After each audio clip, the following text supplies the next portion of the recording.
Olá, no nosso Em Primeiro Plano de hoje, recebo o advogado tributarista Caio Nascimento. Doutor, muito obrigado pela sua vinda aqui em nosso programa. Prazer é todo meu, Alessandro. É uma satisfação imensa estar aqui compondo essa mesa com o senhor. E hoje debater um assunto muito importante, planejamento patrimonial, ou seja, falar de holdings, falar de planejamento mesmo, né? Ou seja, segurança com relação ao futuro. Esse é um assunto que está sendo muito debatido atualmente devido ao cenário econômico, ao cenário político em nosso país. Na verdade, essa é uma das principais motivações hoje da procura por esse tema, né? Nós temos aí uma procura muito grande pelo tema holding, principalmente. Não é uma coisa nova, mas isso já está mudando por conta, né, dessa conscientização com relação ao cenário político, com relação às inseguranças jurídicas que nós temos. Então está sendo muito procurado hoje em dia, sim, graças a Deus. Hoje o senhor vai dar uma palestra em nossa cidade, a convite até será em uma empresa e vai debater justamente esses pontos. Exatamente, nós vamos estar falando hoje, né, conscientizando o maior número de pessoas com relação às estratégias, todas dentro da legalidade, que nós podemos utilizar aí para proteger nosso patrimônio, reduzir impostos e também evitar conflitos familiares. Isso é possível porque existem, a gente sabe, empresários, empresas com grandes patrimônios em nossa cidade. E um dos principais gargalos, um dos principais problemas que existe essa reclamação é com relação aos impostos. Existe essa possibilidade de diminuição desses impostos? Existe. Na verdade, o planejamento patrimonial ele tem a ver sempre com patrimônio. Então, todos os impostos referentes à exploração da atividade patrimonial, ou seja, locação, compra e venda, e imposto de herança, por exemplo, de doação, eles são drasticamente reduzidos dentro de uma estrutura dessa. Quem poderia se adequar a esse sistema? Quem tiver imóveis no nome ou empresas operacionais podem ser objeto aí de planejamento patrimonial.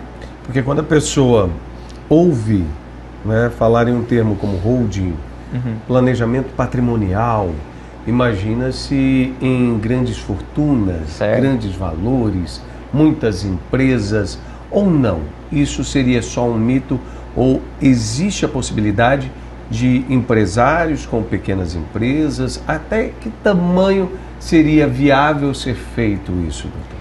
Olha, isso é um mito, na verdade, né? Hoje o ideal, né, culturalmente falando, o ideal seria que as pessoas iniciassem a vida patrimonial delas dentro de uma holding. É mesmo? Perfeito.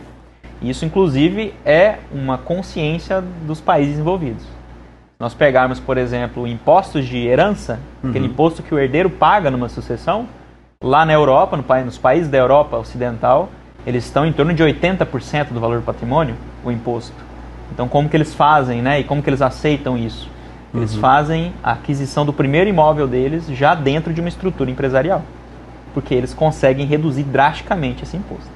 Isso é cultural lá. Aqui a gente ainda não tem essa cultura, mas a gente está fazendo o possível para conscientizar as pessoas com relação a isso.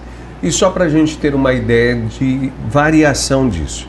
Hoje, se a pessoa seguisse esse padrão de países mais desenvolvidos, quanto que ela teria de diferença? E começando da forma convencional, como a gente está acostumado, e também iniciando por uma holding, por exemplo. Perfeito. Com relação ao imposto de herança, por exemplo? Exato. Perfeito. O imposto de herança no Brasil hoje ele é de 2% a 8%.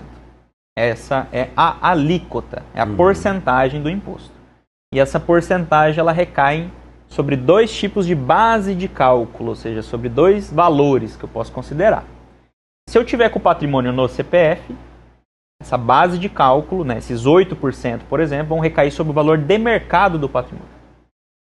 Se eu tiver num CNPJ, numa holding, por exemplo, numa empresa controladora, holding significa controladora, esse imposto vai ser o mesmo, só que a base de cálculo dele vai ser o valor histórico, o valor de compra. Então vai reduzir drasticamente. Drasticamente, em alguns casos até zero. Olha aí. É possível até extinguir o imposto. Então é importante a pessoa ter esse conhecimento e ela pode transformar isso com o passar do tempo. Por exemplo, a pessoa comprou, adquiriu o imóvel, mas ela com o passar do tempo ela se transformou em holding. Isso existe? Na verdade é o que mais acontece. A pessoa ela constitui todo o patrimônio dela inicialmente no CPF e depois ela faz a transição para uma holding. Isso é ótimo, porém ela vai acabar tendo um custo maior para poder transferir isso e ela vai ter um lastro, porque isso passou no CPF dela. Então você percebe comigo, se eu já inicio a minha vida patrimonial dentro de uma holding, nada passou no meu CPF. Eu tenho uma segurança muito maior com relação a possíveis riscos que eu tenho no meu negócio, a possíveis acidentes, a possíveis infortúnios que eu tenho aí na vida cotidiana. Não vai atingir esse patrimônio mais. E nesse sentido, falando em segurança com relação à holding, a pessoa, voltando ainda a esse princípio, ela pode iniciar, mesmo que ela mantenha o que ela já tem no CPF, ela pode iniciar uma nova holding a partir de agora e o que ela adquirir ser novo fruto desse novo empreendimento, vamos dizer assim? Perfeito. O ideal é que ela constitua uma holding, coloque tudo que ela tenha lá dentro de imóveis, por exemplo, e tudo que ela vai adquirir daqui para frente já seja incluso direto na estrutura. Ou seja, ela iniciou, ela já tenha algo também... Já tem algo, já coloca lá dentro, já traz para dentro dessa estrutura e tudo que ela adquirir a partir de agora, ela vai já colocar diretamente. Agora, quem está em casa deve estar se perguntando, qual a segurança diferente do que eu tenho como CPF de uma holding? O que ela vai me dar a mais do que eu já tenho? Com relação à segurança, segurança. Perfeito. Quando nós temos algo no nosso CPF e nós temos algum tipo de dívida, algum credor, seja por qual motivo for, nós temos esse bem exposto. Certo? Então, eu como advogado, por exemplo, às vezes a gente faz uma cobrança judicial e se o credor não paga, o que eu vou buscar dele? O que tem no CPF. Patrimônios. Patrimônios, exatamente. A partir do momento que eu trago uma estruturação de uma forma segura, em SA, por exemplo, que é uma sociedade anônima, e coloco esse patrimônio dentro, esse patrimônio ele fica inalcançável com relação aos meus problemas no CPF. Porque, perceba, CPF é uma coisa, CNPJ é outra. São pessoas diferentes. Não tem como responsabilizar o CNPJ pelo que o CPF fez. Então, você percebe que eu consigo segregar, eu trago incomunicabilidade do meu patrimônio pessoal com os riscos que eu tenho no meu negócio, com os riscos que eu tenho no meu cotidiano. E tudo engloba essa questão de proteção patrimonial. Agora, fica a dúvida. A pessoa que teve problemas com o CPF, ela pode prejudicar também essa holding e ela, vamos dizer assim, como uma empresa, falir e aí sim ter o prejuízo desses imóveis, desses bens? A holding familiar, a holding patrimonial, ela normalmente não tem movimento. Eu coloco uma célula, uma célula. Então a empresa ela vai servir como uma espécie de cofre, vamos dizer assim, que eu vou colocar o patrimônio lá dentro. E ele pode movimentar esse patrimônio? Pode, vai funcionar da mesma maneira, ele vai ter a mesma autonomia, tudo igual. O patrimônio continua sendo da pessoa, porém ela mudou de titularidade. Então ela passa a ser a diretora da empresa, por exemplo. Ela controla da mesma maneira. Então nesse sentido de controladora, ela pode fazer o que ela quiser com o patrimônio. Só que eu estou com o patrimônio protegido, ao invés de estar exposto no meu CPF. Por exemplo, sociedade anônima é um tipo de empresa que nós utilizamos, por exemplo, para estruturar. Os sócios são anônimos. Eu não sei mais quem que é dono do patrimônio. Se alguém procurar um registro do meu patrimônio, não vai encontrar mais nada no meu CPF.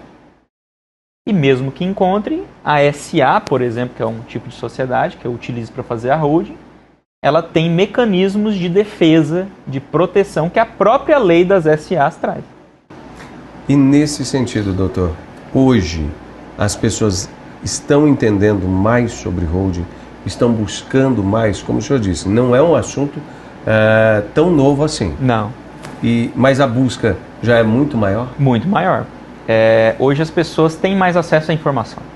Isso é algo que não conseguimos nem discutir isso, porque, de fato, a gente teve aí uma pandemia e avançou a nossa tecnologia de comunicação 10, 15 anos à frente.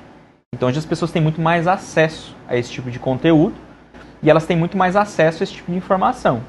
Então, liga a luzinha, Pô, isso aqui é interessante. E aí entra também naquela pergunta que o senhor fez inicialmente. Antigamente, pouco tempo atrás, os grandes empresários que faziam isso. justamente porque eles tinham acesso ao conhecimento.